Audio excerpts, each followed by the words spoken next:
Bonjour à tous et à toutes, ici Elsbach et bienvenue pour cette deuxième vidéo consacrée au OBS Studio. Décidément quel petit vénère ce logiciel, et vous aussi parce que vous avez droit à un total détail sur celui-ci. La première vidéo, la précédente, que je vous mets quelque part le i, je sais pas si ce sera à gauche ou à droite, mais pour vous ça sera à droite de votre écran. Vous aurez la première vidéo qui sera consacrée donc et qui a été consacrée à l'interface et à la présentation du logiciel. Et dans cette vidéo-ci, nous allons parler de la configuration de celui-ci. C'est parti.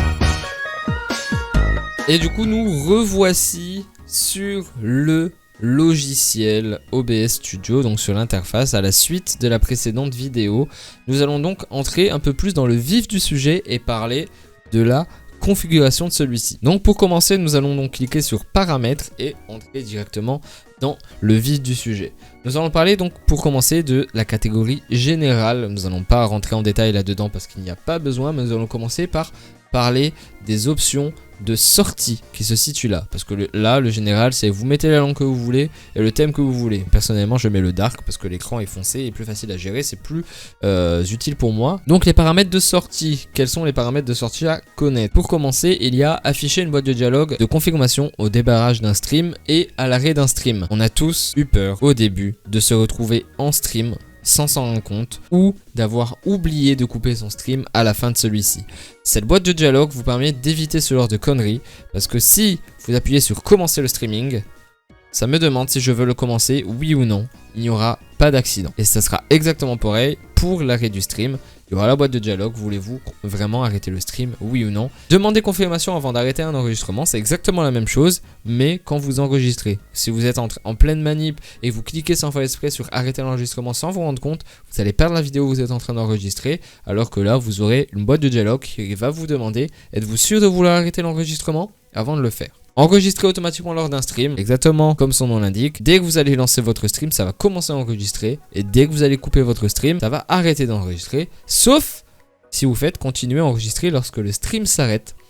Ça peut être très utile si vous avez une coupure de co par exemple et que vous êtes en train de tourner une vidéo. Ça coupera pas l'enregistrement de la vidéo en cours malgré la coupure de co. Démarrer automatiquement un tampon de relecture lors d'un stream, ça sert en fait un tampon de relecture, c'est ce qui est très utilisé pour les replays par exemple.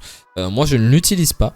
Et c'est à vous de voir si vous voulez garder les tampons de relecture ou non. C'est très utilisé sur certaines chaînes pour faire des replays, genre pour faire les actions, vous savez ces moments par exemple replay de fin de round pour les compétitions, etc. C'est surtout pour ça que c'est utilisé. Ça vous permet de vous faire réafficher à l'écran un moment du stream ou de la vidéo qui s'est passé précédemment. Ensuite, l'alignement des sources. Ça, c'est tout simplement quand vous créez une source. Voilà, j'ai mis une image au pif parmi mes panels Twitch pour que vous compreniez. Donc, on va le sortir du dossier pour vous faire cet exemple. L'alignement des sources, c'est tout simplement, regardez, quand j'approche ma source du bord, paf, elle s'y accroche. Elle se décolle, puis elle s'y accroche. Et c'est comme ça. Et ça s'accroche sur les bords et ça s'accroche également aux autres sources. Ça s'accroche aussi au milieu de l'écran, vous voyez, ça se bloque. Vous le voyez visuellement que ça se bloque. Et ça permet du coup de faire vos scènes plus simplement quand vous voulez coller des sources au bord, éviter que ça déplace, etc. C'est vraiment plus de facilité pour la création de vos scènes. Ensuite, les projecteurs. Les projecteurs, en fait, c'est afficher votre retour de stream sur un autre écran. Ça, c'est selon votre préférence. Si vous avez plusieurs écrans, c'est toujours utile d'afficher votre retour sur un écran, même un tout petit, histoire de vous montrer, par exemple, comment ça fonctionne les projecteurs plein écran. Vous avez juste à être n'importe où sur votre retour de stream. Vous faites clic droit, projecteur plein écran, et ça affichera ce qui apparaît sur votre stream directement sur l'écran que vous sélectionnez. Donc, soit en plein écran, soit en fenêtré. C'est à vous de voir. Et pour les autres options, je n'ai pas vraiment besoin de rentrer dans les détails et surtout que j'aurais besoin de faire une vidéo de 50 minutes pour vous parler de ça alors que c'est inutile. Personnellement, je n'y ai jamais touché et je vous conseille de ne pas descendre plus bas pour la catégorie générale. Ensuite, du coup, nous allons parler du stream. Alors pour commencer, vous allez choisir donc le service sur lequel vous comptez streamer, donc Twitch, YouTube, Facebook, etc. Donc dans notre cas, c'est Twitch. Ça va vous proposer soit de lier un compte, soit d'utiliser la clé de stream. Lier un compte vous permet de ne pas avoir besoin de clé stream, c'est tout simplement vous connecter votre compte Twitch à votre OBS. La clé de stream, c'est, je vous le rappelle, je vous l'ai montré donc dans la précédente vidéo, c'est votre clé que vous copiez-collez dans le logiciel pour pouvoir stream sur votre chaîne. Et si vous n'êtes pas connecté à Twitch, c'est le seul moyen de stream sur votre chaîne.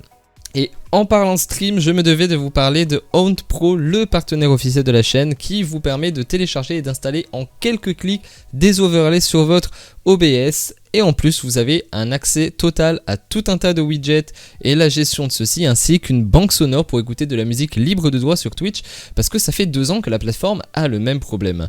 Ensuite, pour les paramètres de sortie, alors pour commencer, faites-moi un énorme plaisir et passez de simple à avancé parce que sinon vous n'allez rien pouvoir toucher. On va commencer du coup aux paramètres de sortie en stream. Donc la piste audio, vous laissez 1. Piste de VOD Twitch, vous ne touchez rien pour l'instant. On en parlera dans une autre vidéo pour faire du cas par cas. Ensuite, pour l'encodeur, ça sera au goût de chacun vis-à-vis de votre PC.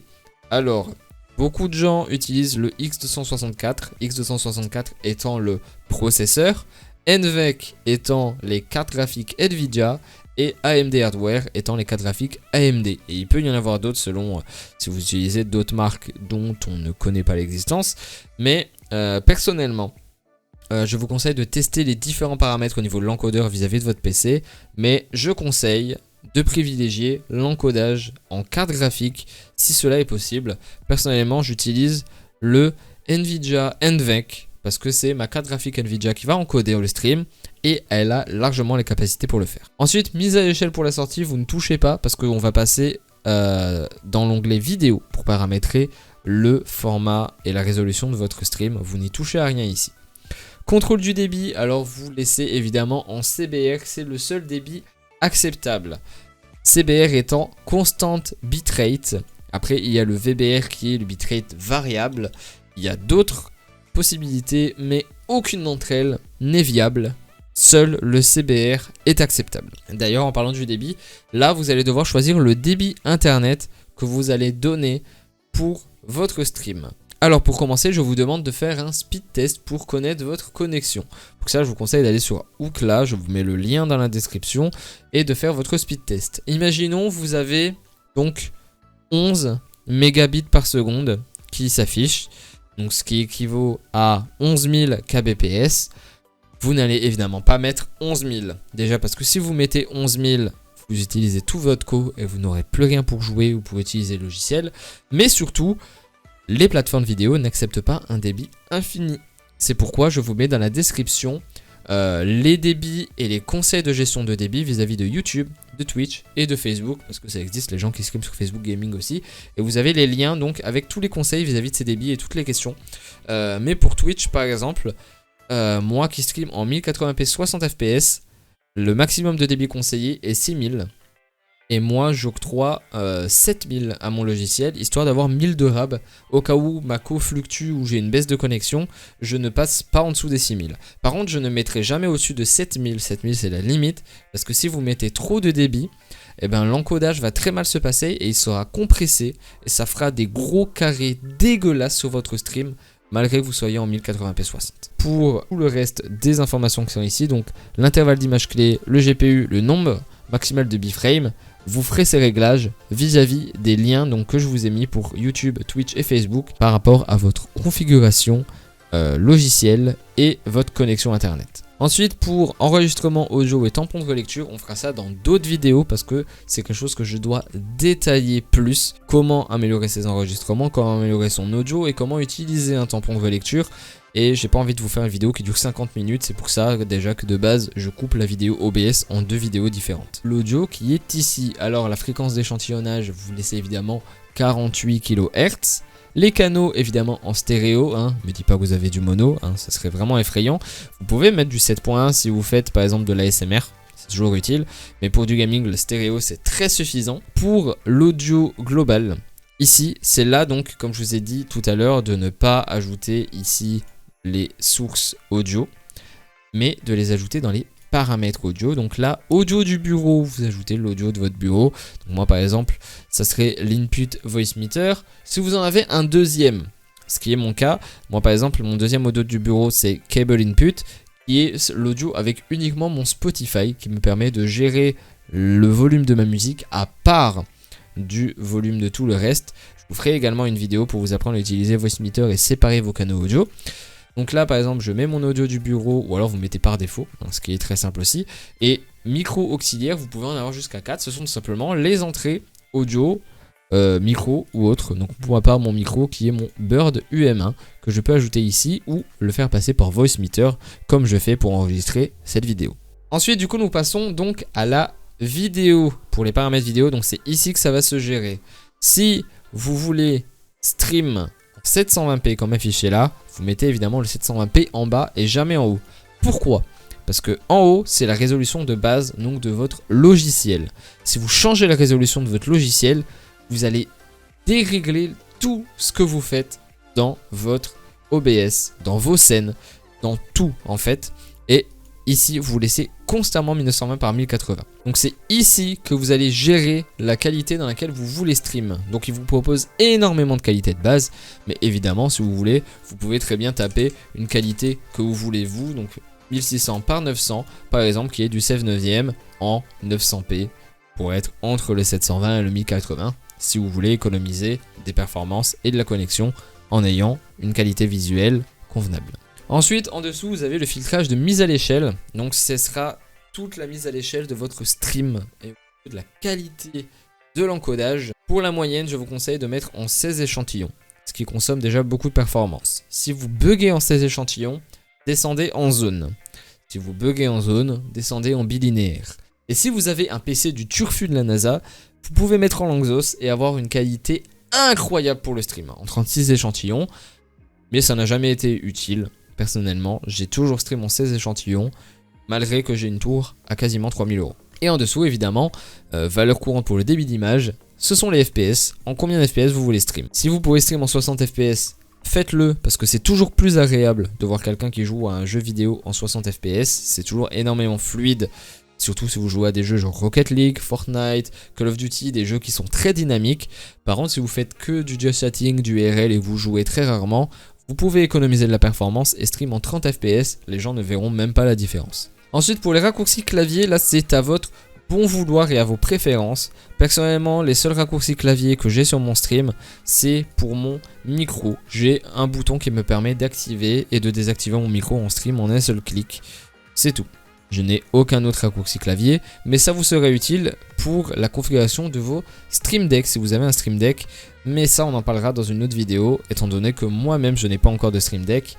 Et malgré que je m'y connaisse, il va falloir que j'en commande un pour vous montrer visuellement, parce que un dessin vaut mieux que 1000 explications. Et donc, nous passons à la dernière catégorie, qui sont les paramètres avancés. Les paramètres avancés, nous allons entrer un petit peu en détail là-dessus. Alors, pour commencer, la priorité du processus, ce sera la priorité du logiciel vis-à-vis des autres logiciels pour votre ordinateur. Alors, par défaut, elle est en normal.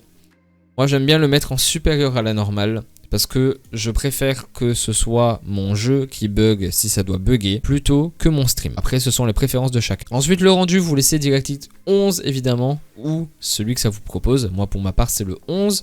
Pour le format de couleur, vous me laissez en NV12. Pour l'espace de couleur, vous laissez en 709. Et pour la gamme de couleurs, chez vous par défaut, elle doit être en complète. Et bien, vous la mettez en partiel. Pourquoi en partiel? Eh bien déjà je remercie pour commencer Zepae qui est un autre youtubeur high-tech et qui est la personne qui m'a fait remarquer ce défaut. En fait, quand vous streamez en gamme de couleurs complète, les gens vont avoir une visibilité de luminosité, de contraste et de couleurs différentes selon la qualité à laquelle ils regardent votre stream. Si vous streamez en 1080p par exemple, les gens qui vont regarder en 1080p verront exactement la même chose que vous. Si vous avez des viewers donc, qui vous regardent en qualité plus basse, donc en 720, en 480, voire même en 160p, ils verront des couleurs différentes. Et si vous streamez un jeu où à un moment l'écran est sombre, ces viewers-là n'auront qu'un écran noir. Ils ne verront pas du tout le jeu. Et ça sera horrible pour eux, ils ne pourront même pas suivre le stream. Tandis qu'en gamme de couleurs partielles, ça va adapter les couleurs à tout le monde. Et tout le monde verra exactement ce que vous verrez. Et ça évitera de retrouver ce genre de soucis. Ensuite, l'enregistrement, je vous invite à ne jamais toucher le format du nom de fichier. C'est par défaut, c'est pas pour rien, c'est très bien réglé. Ça vous permet d'avoir l'année, l'heure, la date, les minutes, les secondes en nom de fichier de quand vous l'avez enregistré. Pour le nom du fichier de tampon, c'est simplement quand vous utilisez la mémoire tampon, donc dont je vous ai rapidement parlé tout à l'heure. Là par défaut en fait ça rajoute replay avant de mettre le nom de fichier, et vous pouvez même ajouter un suffixe si vous voulez, donc 01, 02 ou le nom du live, etc. Le retard du stream, ça vous permet donc, comme son nom l'indique, d'ajouter un retard sur le stream. C'est souvent demandé lors de compétitions d'ajouter 1 à 2 minutes de décalage. En fait, ce que vous ferez en stream sera affiché sur le live avec le temps de décalage que vous mettez. Si par exemple je l'active et je mets 120 secondes de décalage, et bien ce que je vais faire là maintenant en stream, les viewers ne le verront que 2 minutes plus tard. Et c'est très demandé, comme je vous ai dit, lors de compétitions pour éviter le stream hack. Et éviter de perdre en compétition à cause de la triche. Reconnexion automatique, je vous conseille de l'activer, on ne sait jamais. Moi personnellement j'ai mis 10 secondes et 20. Je crois d'ailleurs que ce sont les paramètres par défaut. Si votre connexion saute à un moment, ça vous permet que le live ne soit pas perdu et que ça se reconnecte automatiquement sur votre stream. Les viewers auront juste une coupure puis un retour directement, au lieu d'avoir une coupure de stream et que vous deviez tout redémarrer de vous-même. Et voilà, ça sera tout pour cette deuxième vidéo consacrée au OBS. J'espère que vous aura enseigné quelque chose et que j'aurai été assez détaillé sur tout ça. N'hésitez pas à poser des questions dans les commentaires si vous en avez besoin. Je rentrerai dans les détails avec vous, que ce soit en commentaire ou dans une prochaine vidéo si c'est nécessaire.